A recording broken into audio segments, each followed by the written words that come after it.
So what up, y'all? Well, this video is about why EBR, Erik Buell Racing, or the EBR 1190 RX is so special, or why this company is so important, so unique, so special, however you want to put it. What's so special about it?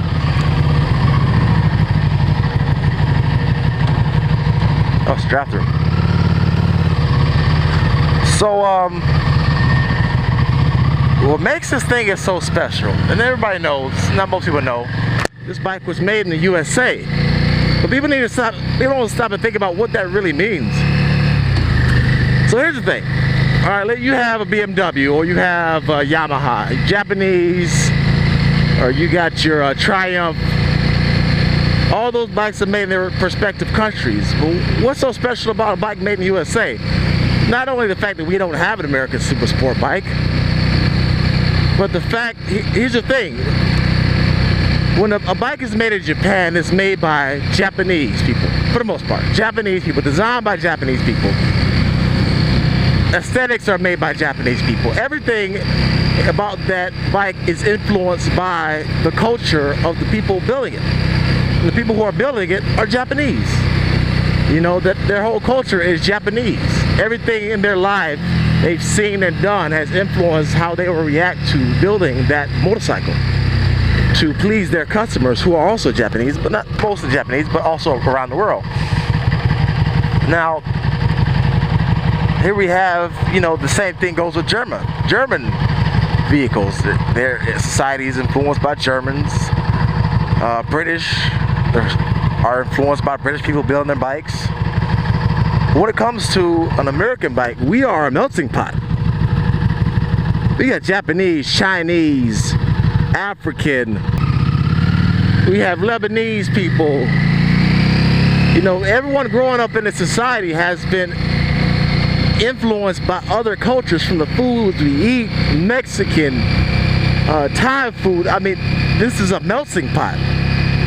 So all of our influences are all jumbled and mixed around through all these different cultures. And so when we have an American bike, a bike isn't influenced by just one set culture. The people who are involved in designing, building this bike, of the aesthetics and everything, have been living in this country and been influenced by many other countries and many other cultures. And I've always wanted to see what an American bike would look like, because I've always known that fact. It's like we're a nation of many nations. You know, when you see a Japanese bike, you know a Japanese bike because their aesthetics are, you know it. When you see an Italian bike, you know an Italian bike because their aesthetics speak of Italian. But we have never seen what does American super sport look like. What will American company build? How will they build it? How will their engineering influences manifest themselves in a bike? You know, how will all these cultures manifest themselves in how they produce this, they produce that, the tires they choose, the rims they choose, everything, all of it. And that doesn't necessarily make it a better bike, it just makes it a unique bike. And not only that, is that we never had an American bike. There isn't anything else. There isn't anything else out there. This is the only American super sport bike. You know, the market has never seen one, and I think people haven't taken the chance, taken this the moment to sit back and really meditate on just how unique that is and what Erik Buell has done. Now, Buell has been making sport bikes before, but they weren't super sport bikes, you know. But they were still unique, but he never made a super sport. Now he finally made a super sport, and this is what we got. And it really is, and I'm not just saying it because I own it, it really is unique. It's different.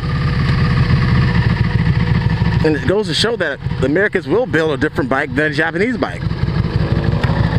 They will build a different bike from an Italian bike. It will be different from a German bike. It's not the same as everyone else. If I had to compare, it's more closely to, the only thing I would say close to Ducati is because of the V-twin engine, but that's it.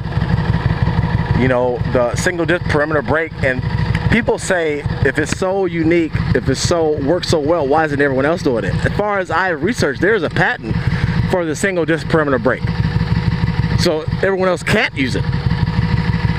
Now I don't know how he worked it out with Harley Davidson to be able to take that patent over to his own company. I don't know, but other companies can't use it. But it's the same as saying, you know, the single side swing arm, if it works so well, why isn't everybody doing it? It all depends on what they want to use it for. But the single disc perimeter brake, it does work. It's effective. It's been proven on the track that people have used it, and you know, it works. And the front end, from they have researched, is the lightest front end of the comparable bikes. So that can't be denied, that they shaved a lot of weight going to the single disc perimeter brake. The fuel in the frame, I'm not sure if that's a patent, but nobody else is doing it, so probably is a patent. You know, just, and even the look of this bike, the aesthetics of this bike looks different. Nothing else looks like this bike. The air brake scoops, you know, that cool down the brakes. No other bike has that I know of. You know, and I think those little things are cool because it's uniquely American, because Americans built it. And I've always thought I've always thought like it would be an automaker to make a bike, because you know BMW makes cars and they make motorcycles. Suzuki makes cars and motorcycles. Kawasaki, they don't make cars, I don't think they do. You know, I thought it'd be an American company, but you know, it was just an engineer who decided, why can't we make a super sport bike? Why can't we make something efficient and innovative and fast to go up against all the other bikes? And he did it, and people can knock the bike all they want. He did more than you did. You ain't do nothing. You know, he innovated and tried and put it out there, put in the hard work and effort, regardless of whether you like the bikes or not. You got to give the man credit. You know, you can talk smack about this bike better, that bike better. I mean, I've been to the factory. I've met the man himself and shook his hand. The guy's awesome and sincerely loves motorcycles. Not only that, the factory is in the middle of nowhere, and it is a small factory. This guy wasn't working with a buttload of resources. You know, he isn't. From his own mouth, he just did not have a lot of resources. Woo! That brake working good, but he did not have a lot of resources, and he came up with this bike, which is amazing. You know, Suzuki, Honda, Kawasaki, BMW, those are massive manufacturers with massive amounts of resources and history. You have to understand, he only been out on his own, but apart from Harley Davidson, since 2009. This bike is basically the same as the 2014.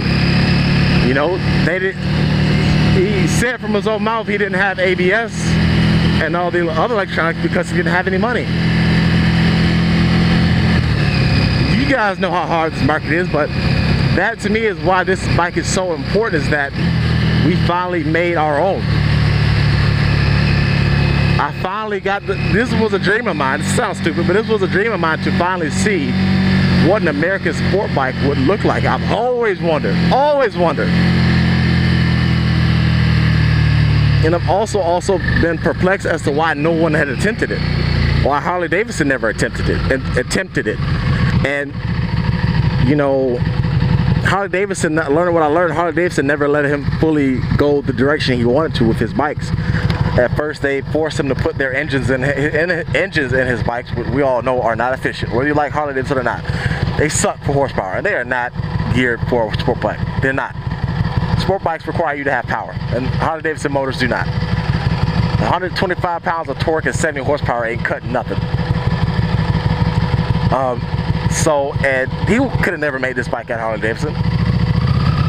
Not when he did. Now, stranger enough, they're talking about buying Ducati, but whatever. I mean, that is why I wanted this bike. Those are the reasons why I chose to spend my money on this bike. And I think as time goes on and people become more aware of these bikes, they're going to realize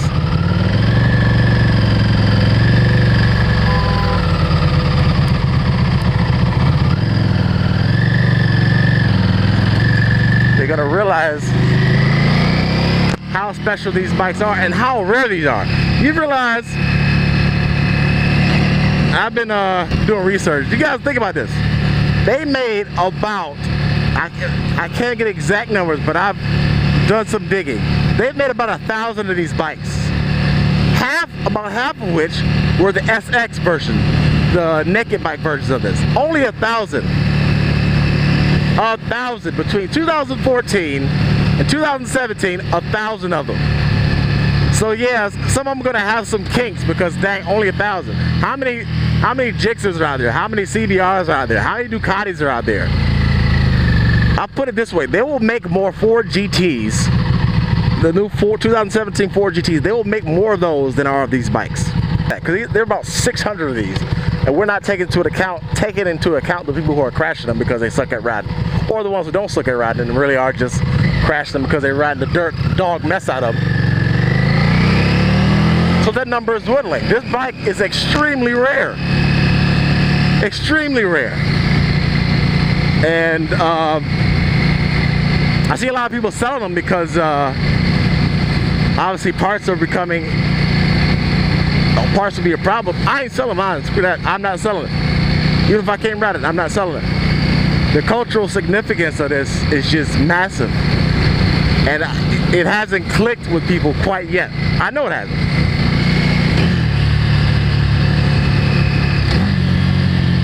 And where it was made is literally in the heartland. I mean, it is, when I say middle of nowhere, there's nothing out where this bike was made. Nothing. Erik Buell, talking to him, is so passionate about riding and so passionate about motorcycles and so passionate about us, you know, Americans making their own motorcycles. And it's strangely enough for the same reasons I've always wanted to see one. And to hear him say it from his own lips was like, wow, he really had the same thought that I did about all of our cultures coming together to make something. And I'll leave a link in the description and a time date to show you. I watched one of 650 videos on how he spoke about it. It was exactly how I felt. So that's why EBR is so important, and it sucks that they went out of business. So as of 2017, they're not making any more of these. So this is it.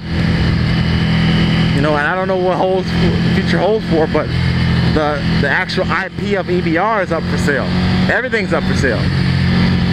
And which made it more urgent for me to get a hold of one of these and to keep hold of it. I don't know what he's gonna do. He's about 60 years of age, and he's been through some bullcrap, and I don't know if he's gonna want to go through it again and make his own. So this might very well be his last hooray or his last effort. And if it is, man, he went out with a bang. He did. And I will, woo! Man, all smiles, man.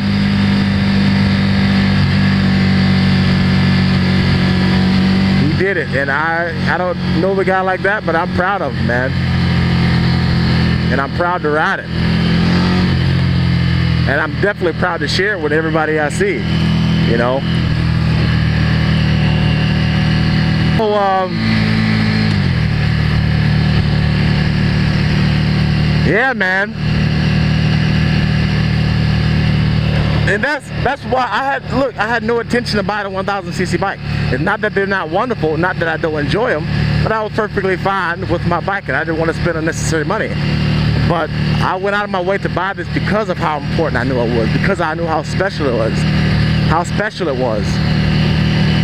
And if they kept making them, what I would have done was, I would have waited for them to upgrade or improve probably the horsepower of the bike and bought a year later model to get a deal on it. So I didn't just buy it because, oh, they're going out of business and maybe it's worth money down the line. I wanted this bike. You know, I wanted this bike, and I would have got it either way. They just pushed my timetable up knowing that I had a small window to ever have one. And I'm glad I did, because, you know, I didn't realize they were like really selling off everything. So yeah, guys, that's my opinion about the EBR, Erik Buell Racing, the SX and the RX, is that these bikes are so special. And the owners who have them appreciate and understand what you have. It's not like any other bike. There is no other bike, to me, that is special like this.